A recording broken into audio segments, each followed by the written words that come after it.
Hello good morning guys, welcome back to the channel. आप लोग का स्वागत है चैनल पे। और आप लोगों के लिए गुड न्यूज़, आज से हम स्टार्ट करने वाले हैं 2022-23 मतलब न्यू सेशन के लिए 12th का अकाउंट्स। जैसा आप पोस्टर में पीछे देख रहे होगे, फ्रेश बैच स्टार्ट। सेशन कौन सा? 22-23 मतलब न्यू सेशन। हम एकदम बेसिक इंट्रोडक्शन से आज स्टार्ट करने वाले हैं। और आज हमारी इंट्रोडक्शन वीडियो है, थोड़ा सा मैं आपको इंट्रोड्यूस कराऊंगा कि आपका अकाउंट जो है 12th का, उसमें क्या क्या आपको पढ़ने को मिलने वाला है। आप 11th पास आउट होके आ गए हो तो आपके लिए वीडियो बहुत ही इंपॉर्टेंट है। तो करते स्टार्ट। तो देखो, एक बात ध्यान रखना, 12th में जो आपके पास बुक्स है, 3 बुक्स है। कितनी बुक है भाई? तो आपके पास है बुक 3। पहली है बुक फर्स्ट, जिसके अंदर आपको मोटा मोटा 2 टॉपिक पढ़ना है। NPO, not for profit organization and partnership. 50% के अराउंड इसका वेट होगा।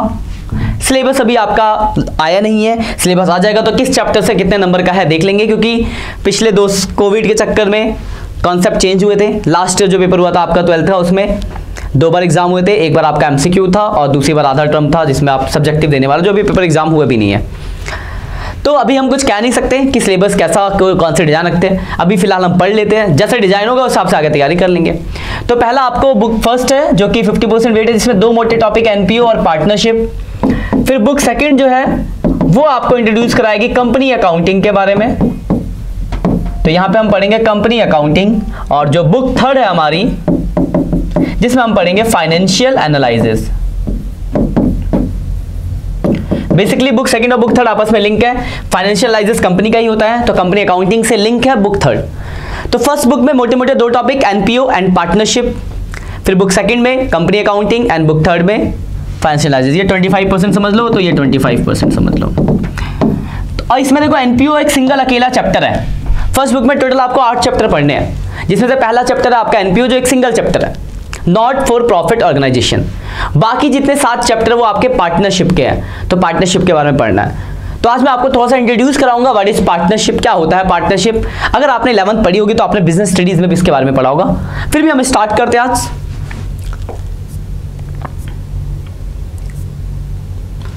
तो हम बात करने वाले हैं पार्टनरशिप की।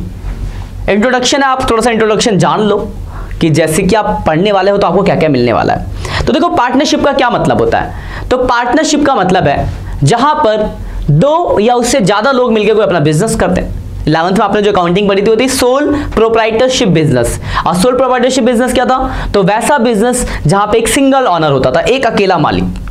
अब मालिक एक से ज्यादा हो जाए, मतलब 2, एटलीस्ट 2 मालिक हो जाए, 2 लोग मिलकर अगर बिजनेस कर रहे हैं, दैट इज पार्टनरशिप। तो है क्या?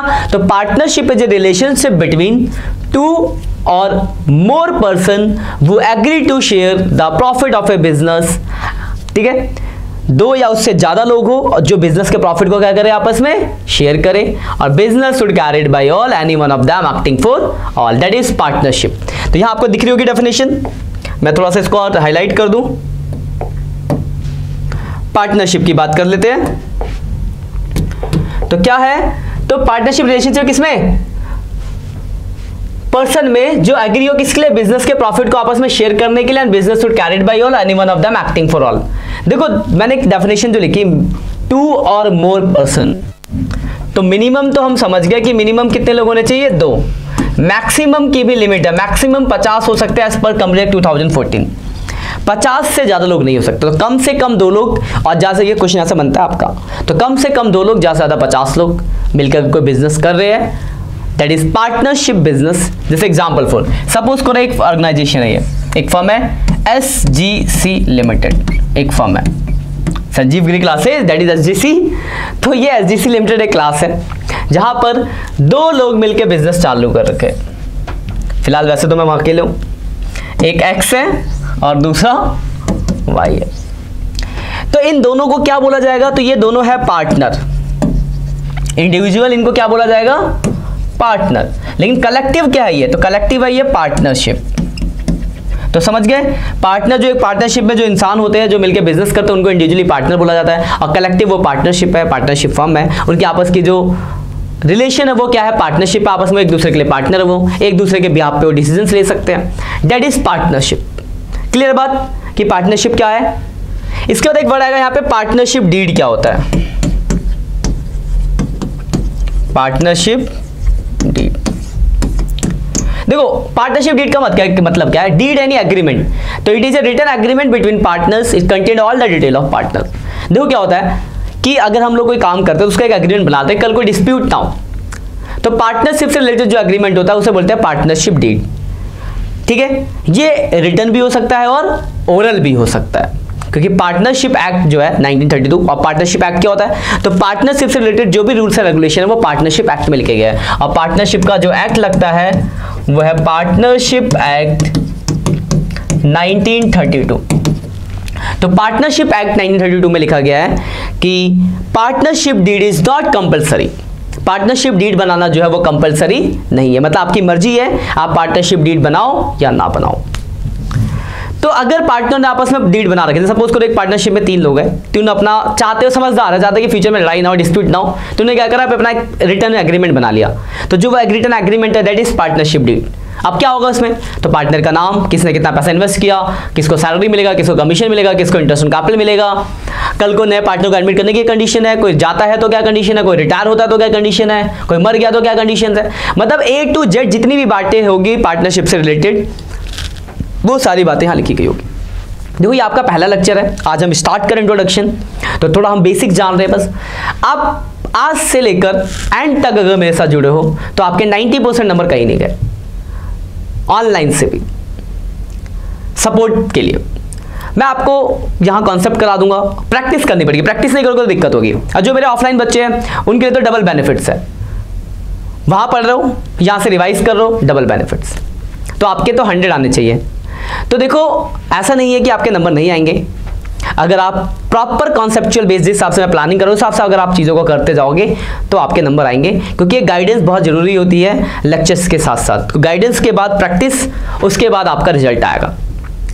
तो लास्ट सेशन में तो हमने भी 1 महीने पहले यहाँ ऑनलाइन पे स्टार्ट करा है, अब ये अपना नया सेशन, ये पहला ही सेशन समझो हमारा, तो एकदम प्रॉपर वे में करेंगे बढ़िया से, ठीक है। और आप लोग का प्यार सपोर्ट जो कि हमें चाहिए, अब मुझे पता है आप लोग जरूर दोगे।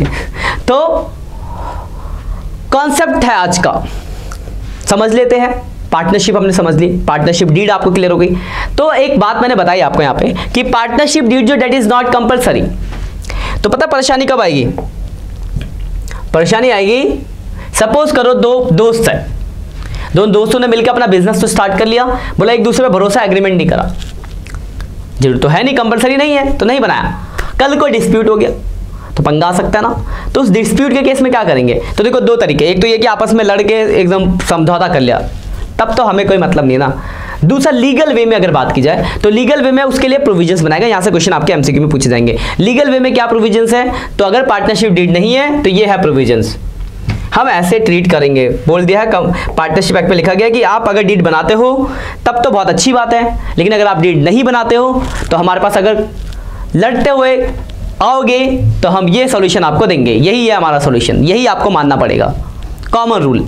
तो देखो सबसे पहला डिस्प्यूट होता है प्रॉफिट को लेके, तो if partnership deed is not in written या इज साइलेंट, उस केस में प्रॉफिट जो होता है वो कैसे बढ़ता है, इक्वली बढ़ता है, ठीक है। दूसरा इंटरेस्ट ऑन कैपिटल, तो इंटरेस्ट ऑन कैपिटल हम नहीं देते हैं। तीसरा इंटरेस्ट ऑन ड्राइंग, तो इंटरेस्ट ऑन ड्राइंग हम चार्ज नहीं करते हैं। चौथा पार्टनर के लोन पे एडवांस, तो इस पे 6% पर एनम का होता है इंटरेस्ट। पार्टनर लोन अब क्या होता है पहले समझ लो, पहला तो समझ में आ गया प्रॉफिट जो बिजनेस को हुआ, कैपिटल आप जानते हो 11th में पढ़ा था उस पे इंटरेस्ट, और ड्राइंग भी आप जानते हो इंटरेस्ट परसेंट उसको निकालते हो उस पे इंटरेस्ट।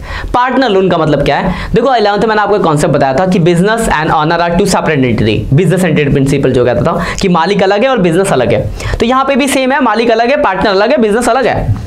तो बिजनेस को अगर दोनों ने पैसा लगाया वो तो कैपिटल है, लेकिन और पैसा चाहिए तो किसी ने बोला लो उधार ले लो, तो अगर पार्टनर बिजनेस को loan they they that is partner loan, तो उस पर इंटरेस्ट का जो रेट है वो 6% पर एनम है, अगर एग्रीमेंट नहीं है, और एग्रीमेंट है तब तो कोई दिक्कत नहीं जो लिखा उसके हिसाब से। और उसके बाद अगला पार्टनर का सैलरी या कमीशन अगर डिमांड करता है पार्टनर, सैलरी कमीशन जिसे हम रेम्युनरेशन भी कहते हैं, तो नॉट अलाउ। और अगर नए पार्टनर के एडमिशन की बात की जाए तो सारे पार्टनर अगर एग्री होंगे, पुराने एग्जिस्टिंग पार्टनर, तभी कोई नया पार्टनर एडमिट हो सकता है। ये कुछ प्रोविजंस है in absence of partnership deed, तो आप इसको याद रखना। पहले 5 तो बहुत काम के, यहां से क्वेश्चन एमसीक्यू बनेगा 1 नंबर का, ध्यान रखना। इससे पहले मैंने आपको बताया मिनिमम मैक्सिमम वहां से बन सकता है।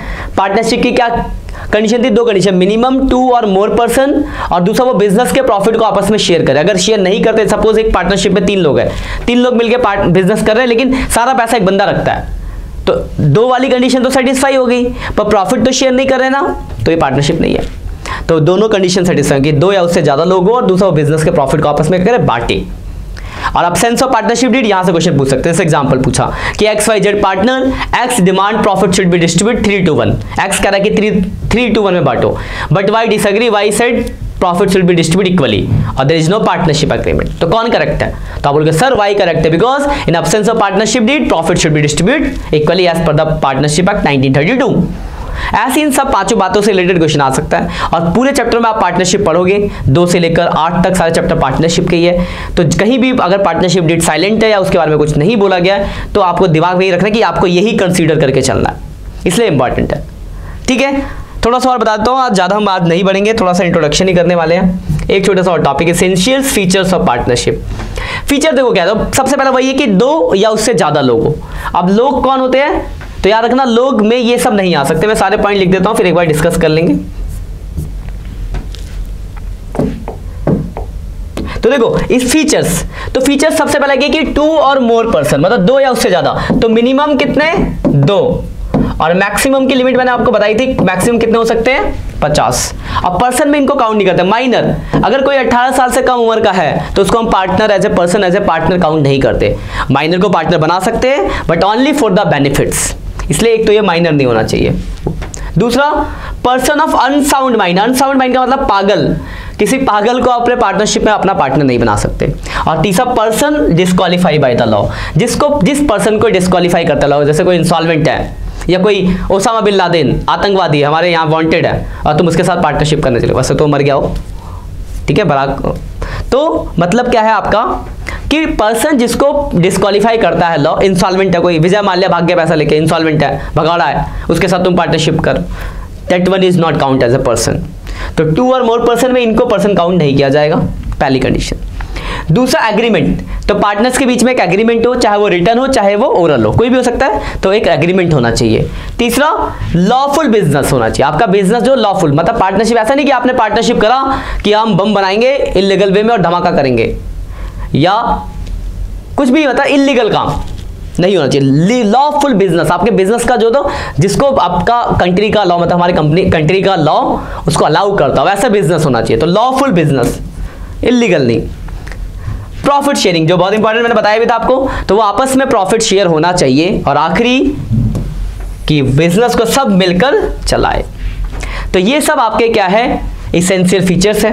उसके बाद एक क्वेश्चन बनता है राइट्स। तो देखो पार्टनर के क्या राइट होंगे? तो पार्टनर का राइट है कि बिजनेस के बारे में जान सकता है, बिजनेस की प्रॉपर्टी पे राइट होता है, बिजनेस के एसेट्स पे, लायबिलिटीज पे राइट होता है, बिजनेस के मैनेजमेंट डिसीजंस में राइट होता है, नए पार्टनर के एडमिशन के लिए उसको अपनी बात कहने का, वोटिंग का राइट होता है।